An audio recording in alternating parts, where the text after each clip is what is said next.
I guess, more actively encourage you not to do, dismiss strategies that I give you, because what happens is sometimes people don't realize something's important until much later on in the process. Right? So, like, for example, in the middle of the activity yesterday, when you realize that you don't know the factors that make up a particular number, right? So, then you say, I don't know what to do. This is too hard, blah, blah, blah. And I say, well, what about that calculator approach? And then you say, oh, yeah, that sounds like a good idea. And then you say, okay, what do I type in again? And I say, what do you mean? We typed it in yesterday. So it's like, well, what were you doing when we were typing it in? So that's something that happened over numerous occasions yesterday as I was walking around between the two classes. So you may not think that you need an approach or a strategy until the moment comes where you absolutely need that approach or strategy. And always think, this could be a moment on a multiple choice question during a test where you're like, okay, I guess I'm going to lose full credit on this problem because I can't think of two numbers that multiply to 259, for example, right? So whether you like it or not, whether you like these little lectures that I give or not, it doesn't matter. Some people like to doodle when I talk, or play on their phone or whatever. You're missing valuable pieces of information when I go down these little rabbit holes. All right. So for those of you who missed it, I'll do it again. Y equals. Now, almost everything is going to be the same from the last part of the unit, which is great. You just have to make one slight adjustment. The issue that I saw yesterday was people didn't even have this stuff in. All right.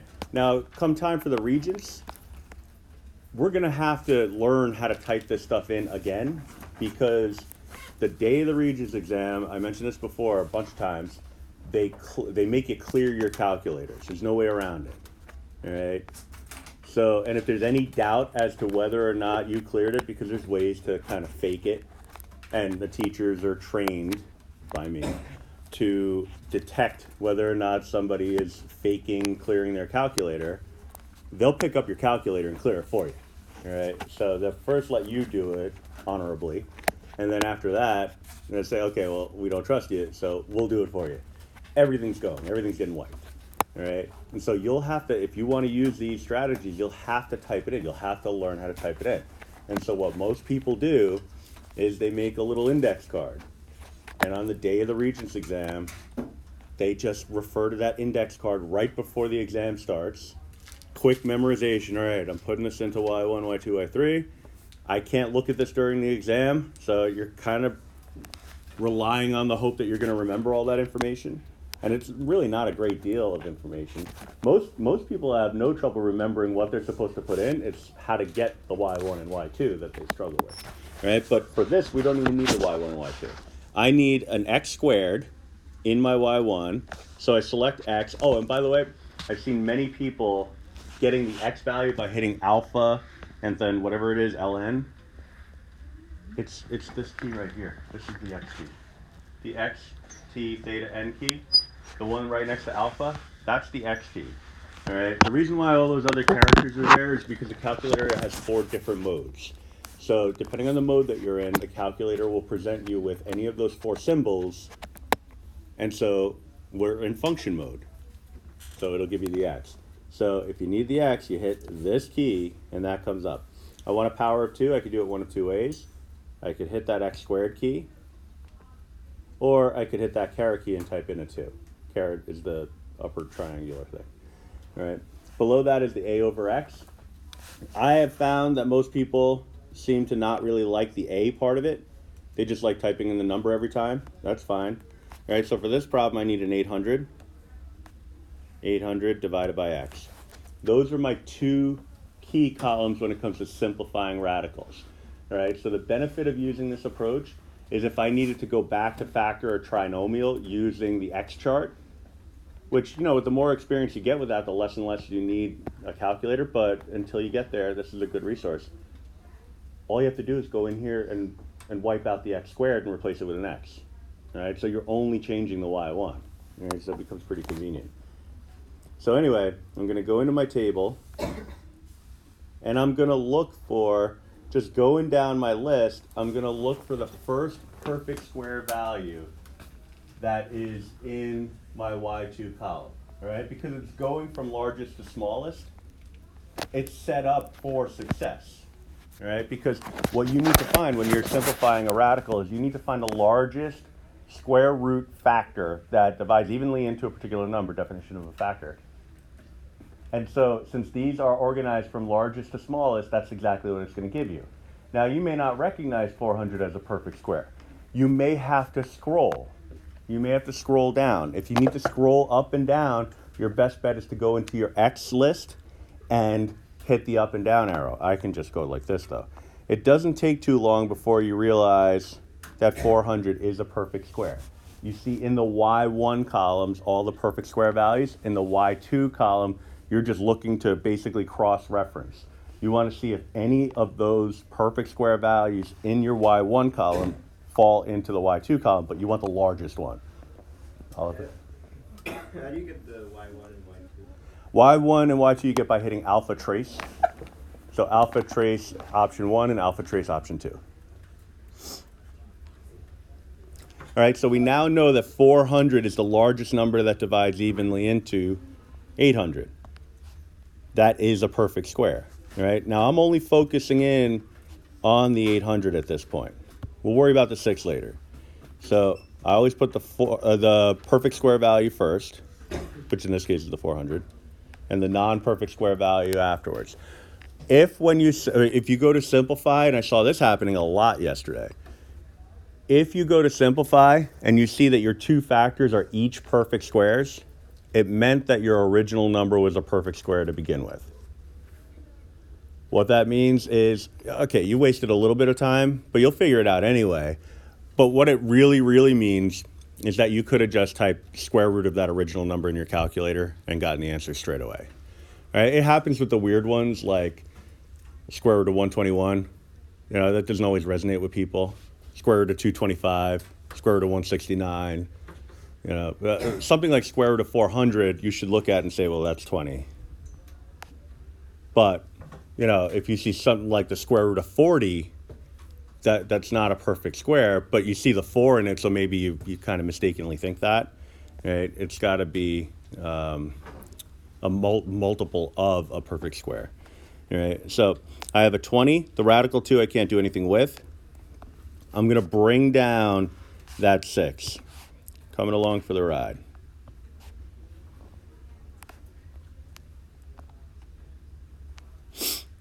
All right.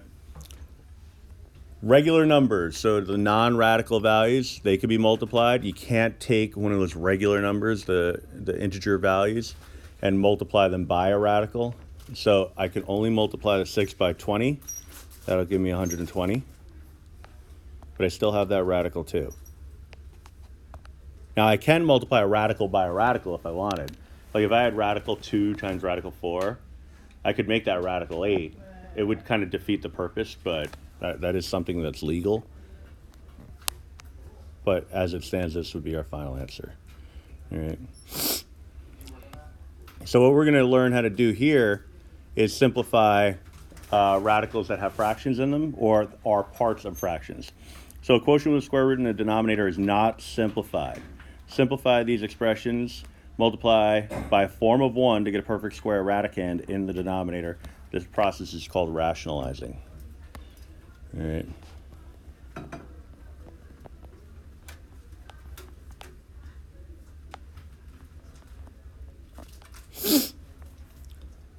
All right, it's a pretty straightforward concept. It's basically you recognizing that there's a radical in the bottom of a fraction. Now, flash forward 3 or 4 years, you're going to find out that there's really no issue with having a radical in the bottom of a fraction. It's kind of like a made-up, illegal rule. So like if I say that you can't have a radical in the bottom of a fraction, it's not really true. It's just on this level, they don't want you to have radicals in the bottom of fractions. They want you to learn the skill of rationalizing. So they just tell us to tell you that it's not something that we want to have. Right? We don't want to have a radical on the bottom of a fraction. Why? Because they said so. right? That's really the only reason. There's nothing wrong with having a radical in the bottom of a fraction, right? Sometimes we'll rationalize the numerator, right? But the skill that we're learning right now is rationalizing the denominator of a fraction, right? So simplifying is the first step. So any radical that can be simplified, you need to take care of that first. The one thing that people kind of lose sight of is that if you have an operation that's applied to an entire fraction, specifically when you're dealing with powers or roots, it applies to the top separately from the bottom. So in this case, I'm looking at an equivalent fraction that would be the square root of 25 over the square root of 7. And what is the square root of 25? 5. All right. Now, hopefully you weren't thinking, oh, let me make a diagram, break up that 25 into its two factors. You look at it and say, perfect square. Let me just go right to it. All right. That's a good thing if that's where you're at. Also, I noticed that a lot of people, and this is not just you all, but over the years too, that people, when they take a square root of a number, sometimes they just put a radical over their answer. Like I've had people put the square root of 25, the answer, square root of 5. I don't know why. We're looking for an equivalent expression. What is the square root of 25 equal to? 5. Right? It's not equal to anything else. I mean, it is, I guess, but the simplest way to represent it would be 5. All right.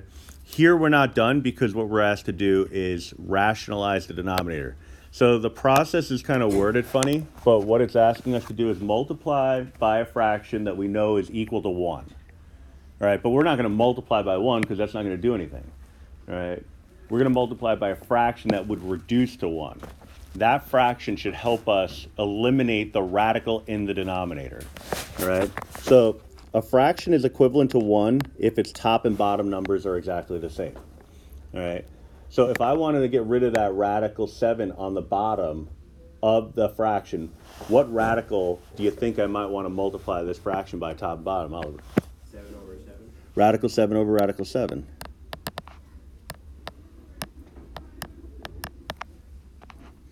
All right. So essentially what you're doing is you're taking the radical part of the fraction that's in the denominator and multiplying the top and bottom by that number. All right. Because what that does, and I'll show the intermediate step, although you won't have to do this every time. On the top, it becomes 5 radical 7.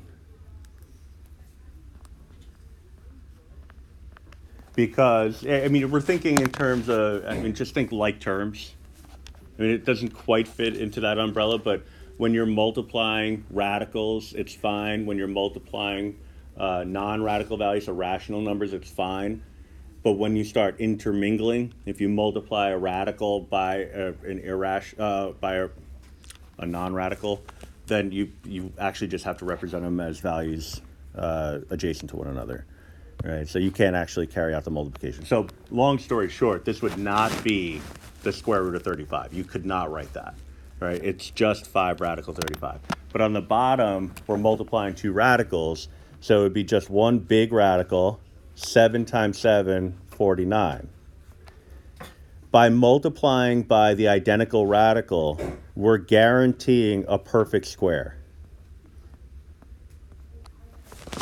In all cases, anytime you multiply by the same radical, the result will be a perfect square, which means that I could represent that result without a radical, right? So that radical 49 would be what? 7. So I now have 5 radical 7. Do a quick check on your calculator, right? Because what you started with should be equivalent to what you end up with, all right? Alpha y equals is the way to go. Let me do it in my home screen.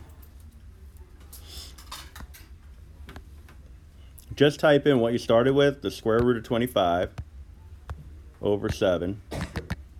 Hit enter, get a decimal, and then put your final answer in.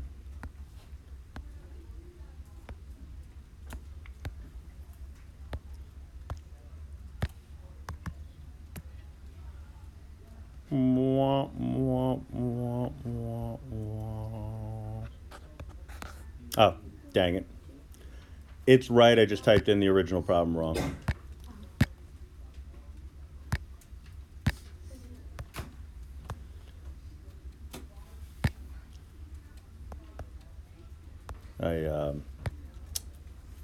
I scrolled like this, so I didn't see where the radical ended. Although I should have remembered. No excuses.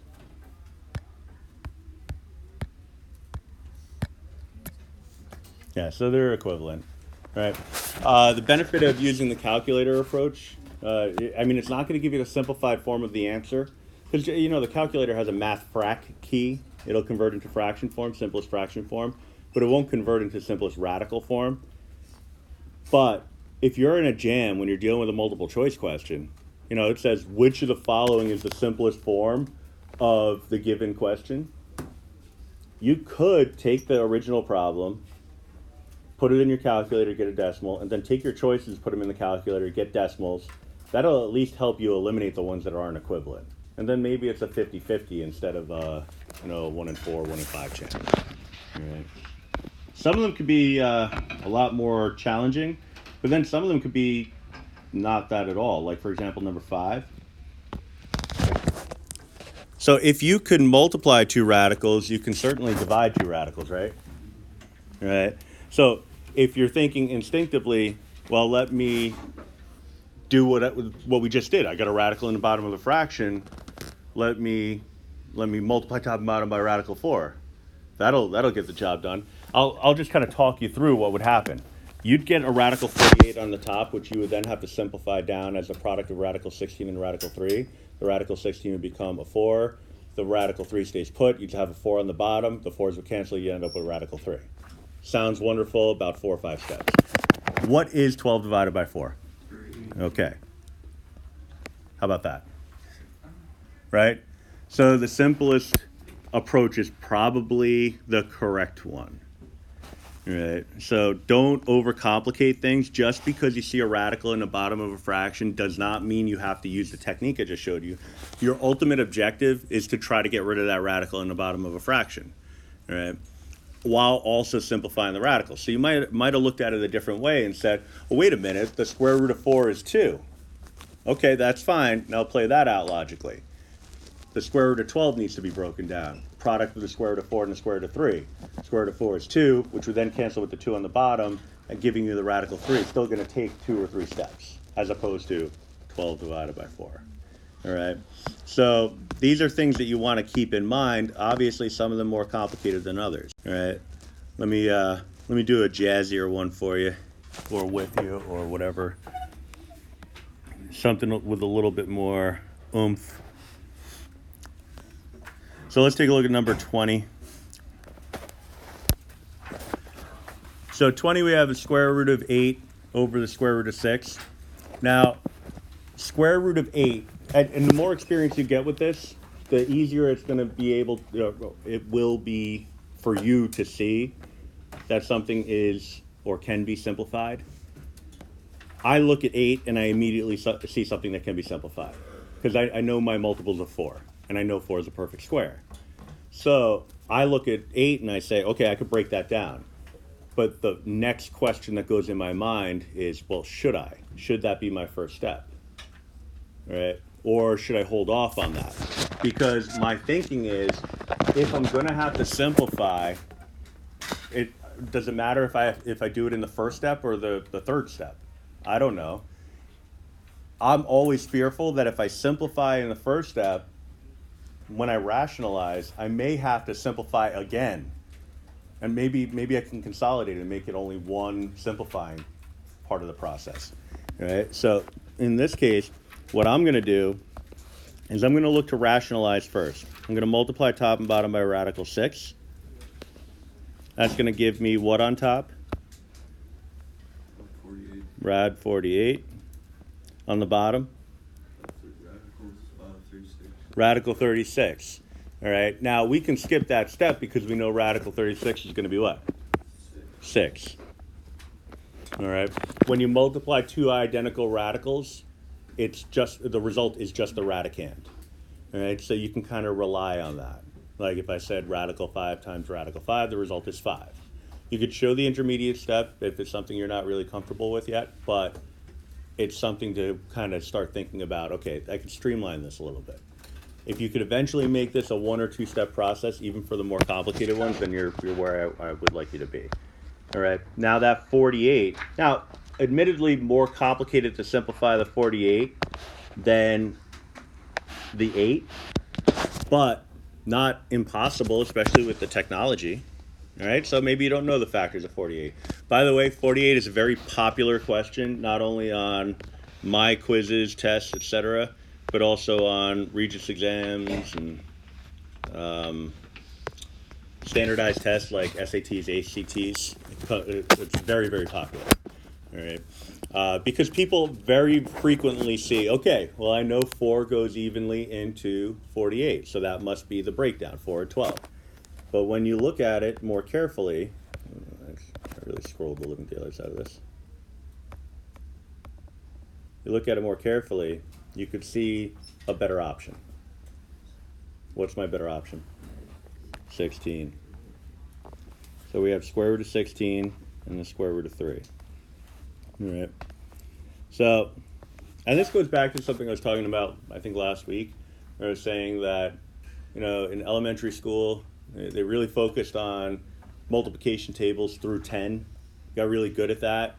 And now in high school and when you get to college, it's going to be like, all right, what's 15 times 14? You're like, well, I'm supposed to know that in my head. Well, you're supposed to take what you learned in the case of tens and expand it to that, but nobody really showed you how to make that transition. So it's kind of iffy. Oh, because 48 divided by 16 is 3. So you can do that in your home screen. Yeah, once you settle in on a perfect square factor, go into your home screen and divide the given number by that value, and you'll know what the other factor has to be. How'd you get the 68 then? Oh, in the table. So when you go down the table, these are all the factors of 48. What I'm doing is I'm looking for, as I work down my list, the first perfect square factor that I see. So in my Y1, this is my list of perfect squares. Any of these values that appear in this list will be my winning values.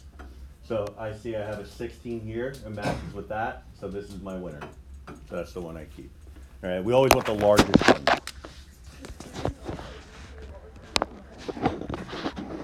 Right, but we're not going to work with the x values for this. All right, the x values come into play when you're dealing with the x chart.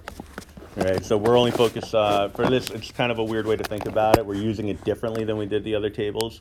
This we're only looking at y1 and y2. All right. So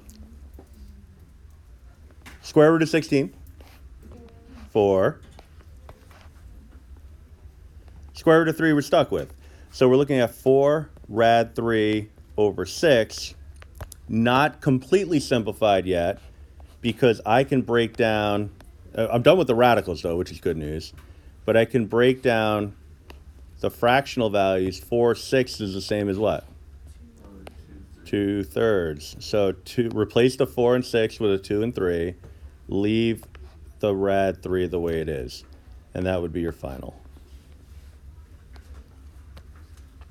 If you struggle reducing fractions, just because the radical's there doesn't mean you can't use the fraction tool on your calculator.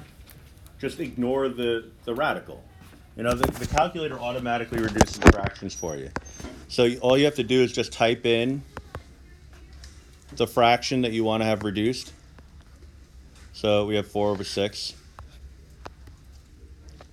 Mine converts it into decimal, but yours will actually reduce it for you. But if it goes to decimal, then just hit math, enter, math frac, and it'll convert it into simplest fraction form. All right. Mine works a little bit differently. Yours should actually automatically convert it straight away from 4/6 to 2/3. All right. So you can work. I mean, because we're going to be doing this with variables sooner rather than later.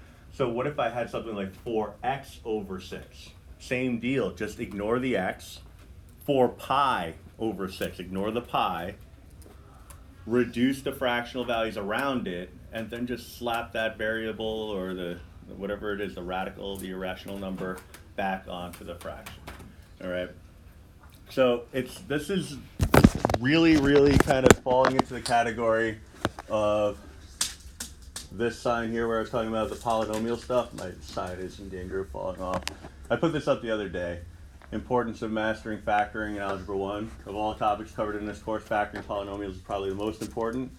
There are many problems you'll be presented with throughout high school where the first step will be to factor a polynomial. So if you can't factor a polynomial, then you won't be able to even start these problems, let alone finish them.